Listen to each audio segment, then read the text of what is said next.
Et décollage.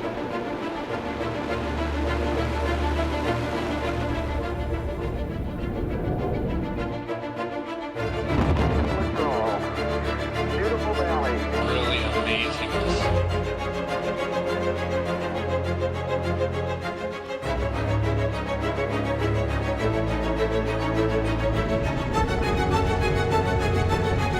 La navette spatiale américaine devait permettre de multiplier les lancements en orbite terrestre basse et de réduire leurs coûts.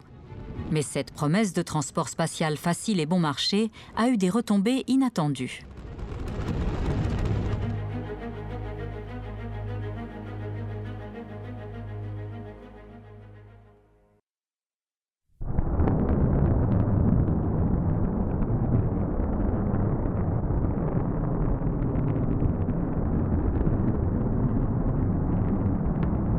Pendant les années 60, alors que la NASA aspire à atteindre la Lune, une étude de faisabilité est réalisée pour un projet d'avion-fusée récupérable. Les décideurs américains tiquent devant le coût élevé de propulseurs géants qui ne peuvent être utilisés qu'une seule fois. On leur vend donc une alternative économique aux fusées jetables sous la forme d'un appareil qui décollerait comme une fusée et reviendrait ensuite au sol en se posant comme un avion. L'idée de l'avion-fusée remonte aux années 50. Mais elle ne repose encore que sur quelques dessins et de modestes séries de calculs. Dans les premiers mois de l'année 1972, un contrat officiel est signé. La NASA commence à développer un système de lancement réutilisable, la future navette spatiale. Elle veut constituer une flotte de 3 navettes, toutes portant des noms de bateaux célèbres. Cependant, le premier appareil mis en chantier ne servira qu'aux essais. Il a été prévu de le baptiser Constitution, comme l'une des frégates originelles de l'US Navy. Mais les fans de la série télévisée Star Trek font campagne pour qu'on l'appelle Enterprise, le nom du célèbre vaisseau spatial du capitaine Kirk. Et le jour où la navette sort enfin de l'usine de Palmdale en Californie, ils sont là en nombre. Comme il existe plusieurs Enterprise dans l'histoire de la marine américaine, le gouvernement se laisse convaincre.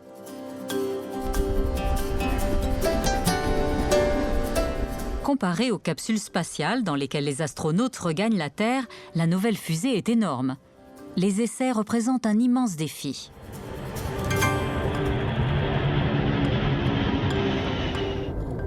La NASA modifie deux 747 pour emporter l'Enterprise à différentes altitudes afin de conduire une série de tests d'approche et d'atterrissage. Sans moteur, la navette doit atterrir en vol plané. Mais alors que les planeurs sont légers, avec de longues ailes, elle est massive et n'a que des moignons.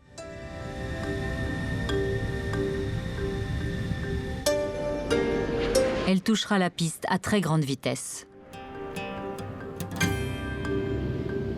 Enterprise réalise 5 vols non captifs et cumule un total de 19 minutes en l'air. Lorsque Columbia, la première navette apte à aller dans l'espace, quitte l'usine, la NASA affirme que son nouveau système réduira considérablement les coûts de lancement et prévoit de lancer une nouvelle mission chaque semaine. Mais certains l'accusent d'être beaucoup trop optimiste. C'est un astronaute expérimenté, John Young, qui commandera la première mission de la navette. Son pilote est un novice, Bob Crippen. C'est la première fois qu'un nouveau système de lancement est testé avec un équipage à bord. Young convainc les responsables de l'agence spatiale que le premier vol de Columbia ne doit pas se limiter à la très délicate procédure d'interruption qui consiste à faire demi-tour pour regagner la piste d'atterrissage du centre Kennedy.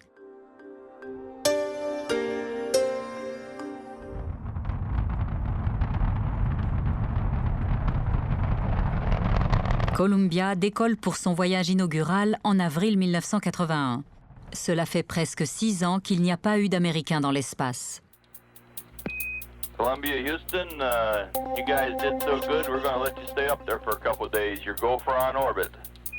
Cette première mission et les 3 suivantes visent toutes à tester l'orbiteur dans l'espace. Des modifications seront ensuite apportées à partir des données collectées pendant ces vols. L'équipage signale que les tuiles isolantes d'une des nacelles se sont délogées. Un bouclier thermique protège la navette de la chaleur au moment de la rentrée dans l'atmosphère. Des problèmes de tuiles qui seront récurrents. À son retour, Columbia atterrit en douceur. Mais bien que sa première mission soit un succès, le bouclier thermique est sérieusement endommagé et l'une des trappes du train d'atterrissage s'est déformée. Des dégâts dus en partie à des ondes de choc au décollage. Le pas de tir est donc modifié. Mais les tuiles sont clairement un élément vulnérable. Et la remise en état de l'orbiteur entre deux missions sera sans doute plus longue que prévu. Les ingénieurs mettent au point une nouvelle méthode de fixation des tuiles. Ils ne doutent pas de pouvoir résoudre les différents problèmes. Il faut 103 jours à la NASA pour préparer l'orbiteur à son deuxième vol. Par la suite, le grand réservoir externe ne sera plus peint en blanc, ce qui allège l'orbiteur de 272 kg. Cette fois-ci, le commandant de bord est Joe Engle et le pilote Dick Truly. Les 4 vols d'essai de la navette seront tous réalisés avec 2 membres d'équipage.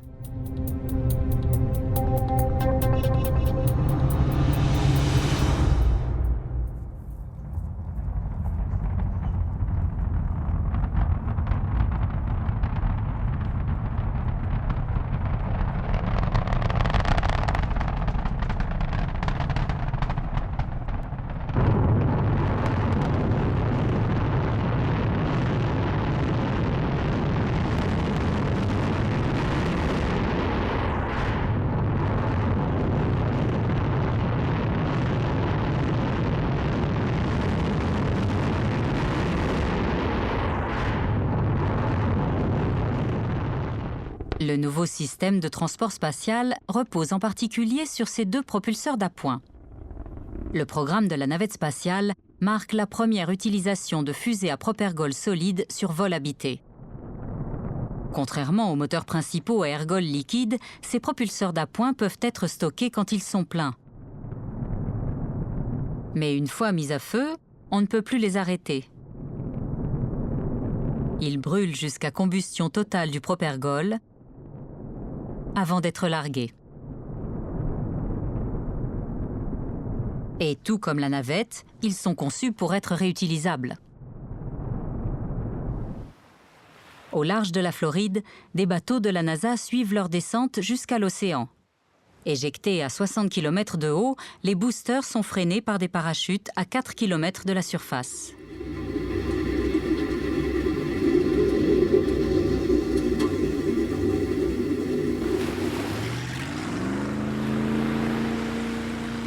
Une fois les parachutes récupérés, les moteurs fusées sont vidés de leur eau et repartent en Floride pour y être remis en état. Après le deuxième vol de Columbia, les ingénieurs découvrent qu'un joint torique conçu pour sceller hermétiquement les différents segments des propulseurs a été partiellement brûlé.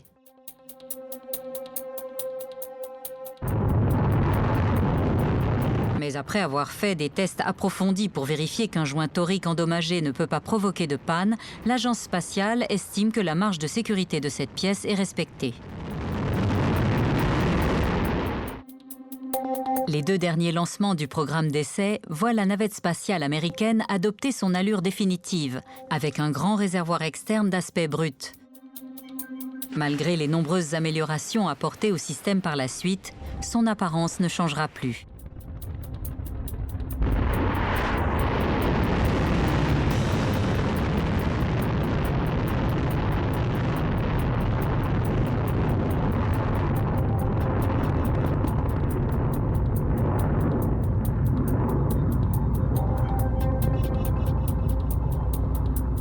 Ces vols d'essai permettent aux ingénieurs de voir comment l'orbiteur supporte les contraintes thermiques liées à l'orbite et à l'équipage de se familiariser avec le bras robotisé.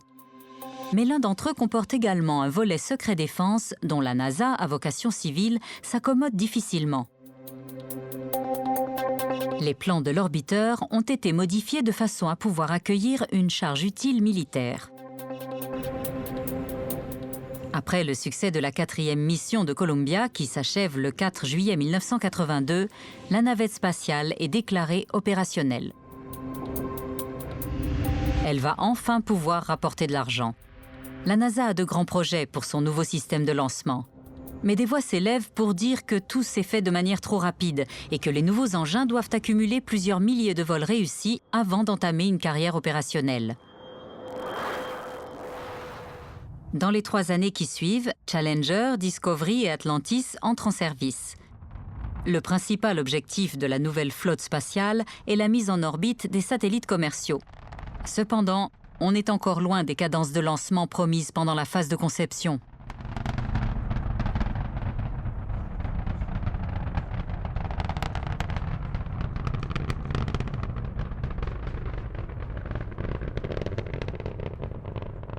Un orbiteur peut emporter 3 satellites de télécommunication de taille normale. Les 4 navettes commencent à en déployer toute une série. Et quand une panne de booster laisse un satellite hors de prix échouer en orbite terrestre basse, la NASA décide de procéder à sa récupération et inaugure ainsi un nouveau genre de mission. Suite à une défaillance de son système de contrôle d'attitude, c'est-à-dire de son orientation dans l'espace, le satellite SolarMax ne peut plus collecter de données sur les éruptions solaires. Une opération de réparation sans précédent est organisée. Le pari est risqué, mais la NASA veut développer les techniques rendues possibles par son système de transport spatial. Les ingénieurs fabriquent un engin permettant de se déplacer de manière autonome lors des sorties extravéhiculaires. La NASA a un projet de station spatiale qui nécessite des techniques d'assemblage complexes et elle tient à ce que ses astronautes apprennent à maîtriser le fameux dispositif de manœuvre pour équipage. La réparation de SolarMax est l'occasion de le mettre à l'essai. Mais la capture du satellite s'avère plus difficile que prévu. George Nelson, le spécialiste de mission, lui imprime involontairement un mouvement de rotation.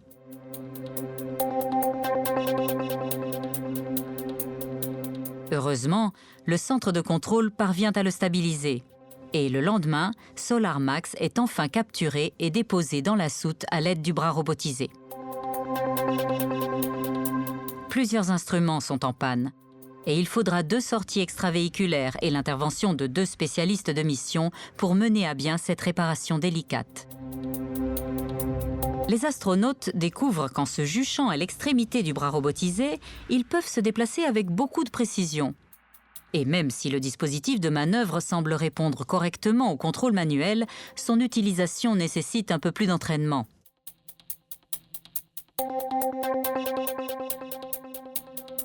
L'opération est un tel succès que les satellites en orbite basse sont modifiés pour faciliter la maintenance.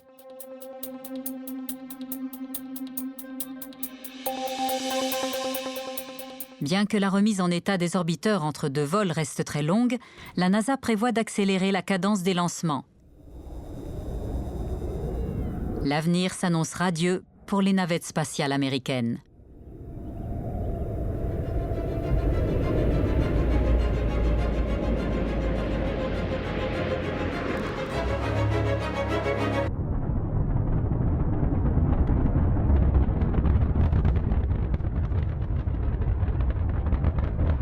En 1984, la navette spatiale effectue 5 missions. En 1985, Atlantis vient compléter la flotte et le nombre de vols passe à 9. À cette époque, les orbiteurs servent le plus souvent à lancer des satellites. Pourtant, certaines missions, comme le Space Lab, sont consacrées à la science, et plus spécifiquement à l'étude des effets de l'apesanteur sur le corps humain. C'est l'occasion d'une coopération avec l'Agence spatiale européenne. Le Space Lab s'envole dans la soute de la navette spatiale. De leur côté, les Soviétiques préparent la mise en orbite d'une station spatiale. Or, si la NASA a développé un nouveau système de transport, c'est en grande partie pour pouvoir construire sa propre station orbitale. Mais le projet est tombé à l'eau faute de financement.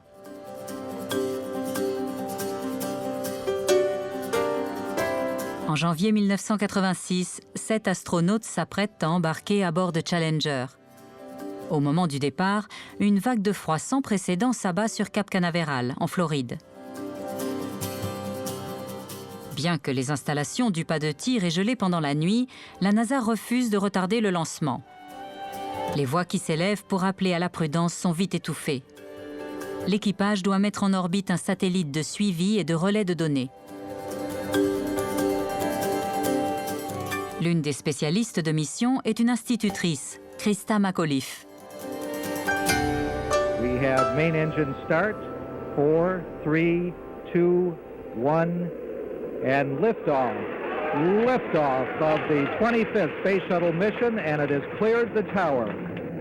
La NASA entend restaurer la popularité du programme spatial et démontrer à quel point il est devenu banal et sûr de voler dans l'espace. Good roll program confirmed. Challenger now heading downrange. Les parents de Christa McAuliffe assistent au lancement depuis le centre spatial Kennedy. Alors que la navette s'élève vers l'orbite, un des joints en caoutchouc qui scelle hermétiquement les segments inférieurs du propulseur à propergol solide provoque un départ de flammes. Engines throttling up, 3 engines now at 104%. Challenger, go at throttle up. Roger, go at throttle up.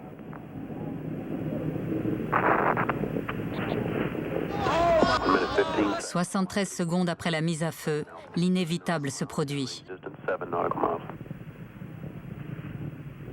Les fusées à propergol solide continuent à voler sans but et le drame se poursuit devant les caméras de télévision. Obviously a major malfunction. Une commission d'enquête établira par la suite que le froid extrême a provoqué la défaillance du joint. Les propulseurs sont modifiés. L'enquête montrera aussi que les estimations de fiabilité des responsables de la NASA sont exagérées au point d'en devenir fantaisistes.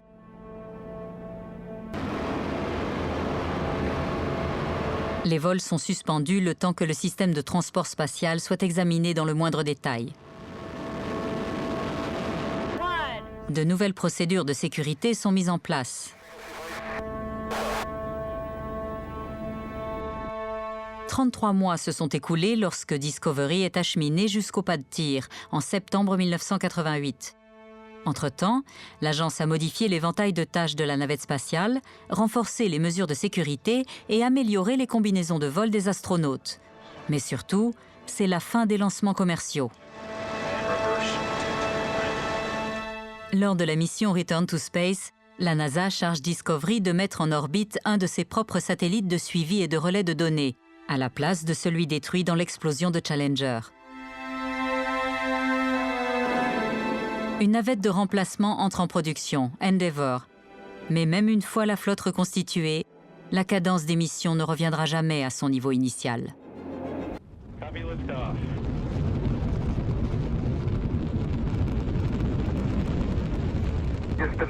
Lorsque la navette spatiale reprend du service, en 1988, la restriction de ses tâches creuse un trou dans le budget de la NASA. L'agence spatiale a encore des objectifs scientifiques ambitieux, mais elle ne peut plus compter sur les rentrées financières des lancements commerciaux. Les grands projets, tels que le télescope spatial et la future station spatiale Freedom, devront être financés par le gouvernement. 1 minute 30 seconds into the flight, all 3 auxiliary power units that provide hydraulic power to the orbiters. Pendant que les orbiteurs étaient bloqués au sol, les Soviétiques ont commencé à assembler Mir, une station spatiale destinée à servir de laboratoire. Pour la NASA, c'est une bonne nouvelle. Elle mise sur la rivalité entre les deux grandes puissances qui a déjà servi de moteur à la course à la Lune. Soucieux de ne pas se laisser distancer par les communistes, le Congrès américain accepte de financer le développement de la station spatiale Freedom. Mais au final, le projet se résumera à quelques images dignes d'un film de science-fiction. L'impensable s'est produit. L'URSS s'est effondrée. La fin de la guerre froide incite les responsables politiques américains à abandonner l'idée d'une station orbitale. En 1989, Atlantis déploie avec succès la sonde Magellan, qui quitte la Terre et se place en orbite autour de Vénus. C'est la première sonde interplanétaire lancée par une navette spatiale.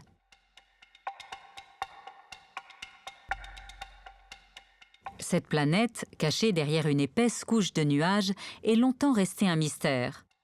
La sonde utilise un radar pour cartographier sa surface et révéler ainsi son relief unique. Magellan marque le grand retour de la NASA à la recherche scientifique, en partie grâce à la navette spatiale. Mais l'agence américaine a déjà une nouvelle mission en vue pour ses orbiteurs. Un projet attendu avec impatience par les astronomes. Dès 1979, les ingénieurs commencent à travailler sur un télescope placé en orbite pour s'affranchir de la déformation des signaux dus à l'atmosphère terrestre.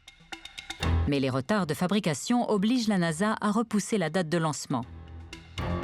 Le télescope spatial Hubble comprend diverses innovations, telles que des volets de protection à charnières équipés de mains courantes. Tout est conçu pour faciliter sa maintenance dans l'espace, une tâche que la navette spatiale est la seule à pouvoir accomplir. Avril 1990. Le monde de l'astronomie retient son souffle. Le télescope le plus ambitieux et le plus coûteux jamais construit s'élance enfin vers l'espace. Les scientifiques comptent sur cette fenêtre ouverte sur le cosmos pour faire des découvertes majeures. L'équipage de Discovery compte 5 personnes, dont le pilote Charles Bolden, futur administrateur de la NASA. Discovery déploie le télescope à 612 km d'altitude, son record. Cette orbite très haute doit assurer à Hubble une longévité exceptionnelle. Hormis un problème mineur avec les panneaux solaires, la mise en orbite du télescope se passe bien. La NASA et ses partenaires européens espèrent le maintenir en service pendant au moins 15 ans. Les premières images renvoyées par Hubble sont floues. Les équipes au sol commencent à tâtonner pour ajuster les réglages. Mais au bout de quelques semaines, il faut se rendre à l'évidence. Il y a un défaut au niveau du miroir primaire. Hubble est la risée du monde entier. Le débris spatial le plus cher de toute l'histoire. Une mission de sauvetage complexe ne tarde pas à être organisée. La navette spatiale américaine est au centre de cette expédition visant à transformer un fiasco en triomphe. Nul ne sait si cette stratégie va fonctionner, ni même si la mission est possible.